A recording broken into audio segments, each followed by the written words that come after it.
weekly Oracle and Energy reading for April 4th through 10th, 2016. Hello, little hawks. Welcome back. It's been a little bit of a longer sojourn than I thought, but life has been pretty busy with family things and separation and work and la la la. And so I apologize, this went by the wayside. If anything, I kind of feel when Jesus came to us on Thursday in one of the dailies, and he was saying, you know, he feels like some of us are lost and we're kind of not in our path and we need to get back into showing our light. And I thought that was kind of like, oh, that could be about me as well in regards to, you know, these YouTube videos, because they kind of tend to be sliding a lot with everything that's going on. And so I think that was his way of saying, this is important, Tracy, get back at her. So here I am.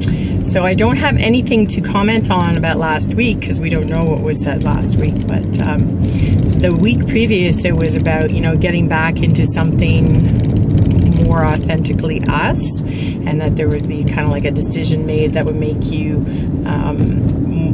moving into like new locations. And new locations aren't always physical, right? They're in the mental, your thoughts.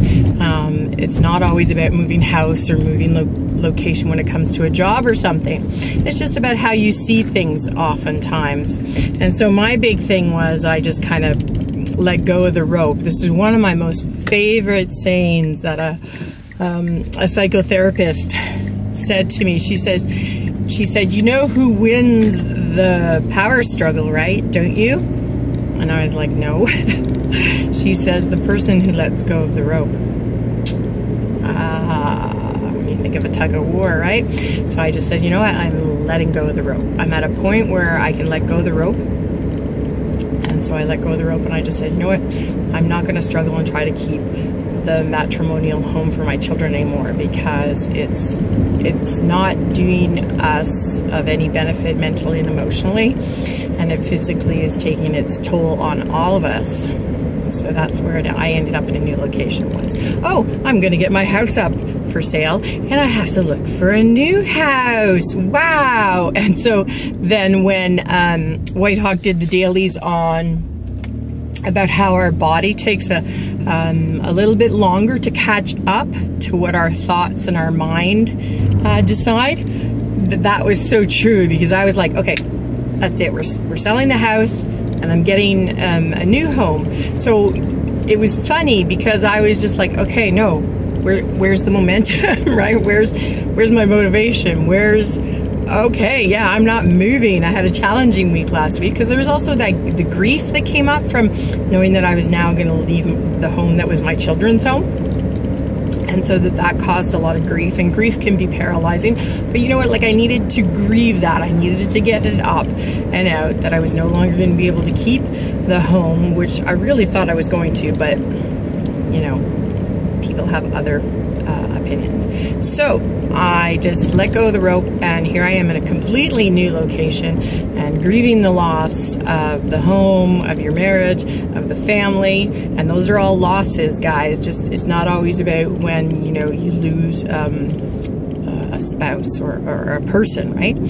So that's why it's like my body was just not acclimatized yet. And so I think it's kind of taking a little bit more time too to come around to that. And so that just fascinated me, right? Because then I had a physiotherapist like that one on Instagram, and I went, oh, cool, I like it. I like that, because they would understand that, right? It takes the body a little more time to come around. Yes, it heals itself. Yes, it will come around, but it's not as fast as the mind. It's not as fast as the soul, right? And so I thought that was just an absolute impeccable lesson to learn in life, because your body is its own source of wisdom. It is its own entity. It is our soul that is within our body. You know, you've heard of our body as a temple. And also your mind is different as well, right? There's the intellect.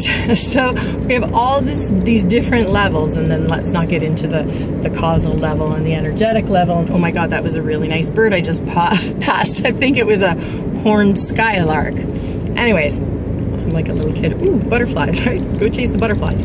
Anyways, so that's what I wanted to touch back on last week, so the last 2 weeks actually. So it's been a really big kind of changing week for me, and it probably has been for you guys as well. And I just wanted to create some awareness around the readings and what they can actually sort of mean, and how they, and give examples as to how it will manifest in your life. And the only person I have is myself, because I don't know that too many people would lend me, you know, that personal information to put on video. So now I'll go find a nice little quiet space for us, and I'll be back with next week's weekly wisdom. See you soon. All right, guys, so let's go get Whitehawk. Whitehawk, I was gonna say Jesus for some reason there. Let's go. Maybe Jesus is going to come through. Maybe that was a Freudian slip. All right, let's go get Whitehawk and see what he has to say for the upcoming week. Yawning is good because it relaxes me. Okay. Indeed, little ones, welcome to you one, and welcome to you all.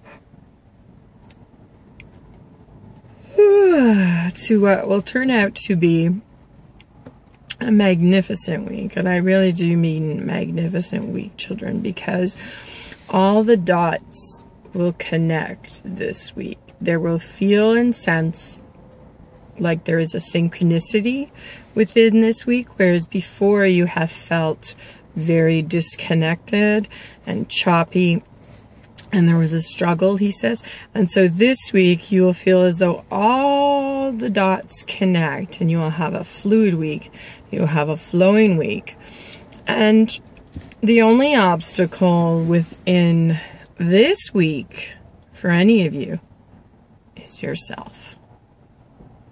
So good news to heed the word that indeed this week everything connects, and you find yourself fluidly flowing within a good flow. And that's all, really, guys. Short and sweet this week, really. Indeed, he says, it is short and sweet, but it will be a very fluid week. So enjoy, my darlings, because you have, he's like this, truly, truly deserve all that is coming to you. God bless, children. God bless on your upcoming week. Thank you, Whitehawk. I love when the dots connect. That would be fabulous. So if any of you want to share what dots are connecting in the upcoming week, feel free to share them down in the description, not description box, in the comment box. But in the description box, you'll find all the social media links, so you can join me on my social media sites for Whitehawk's Daily Wisdom. And you can also go to www.intuitivetracyroy.com for a personal reading with Whitehawk, and I would love to do that for you. And do you hear that? Boop. It's a horn going off. That's always like a message or an omen to me.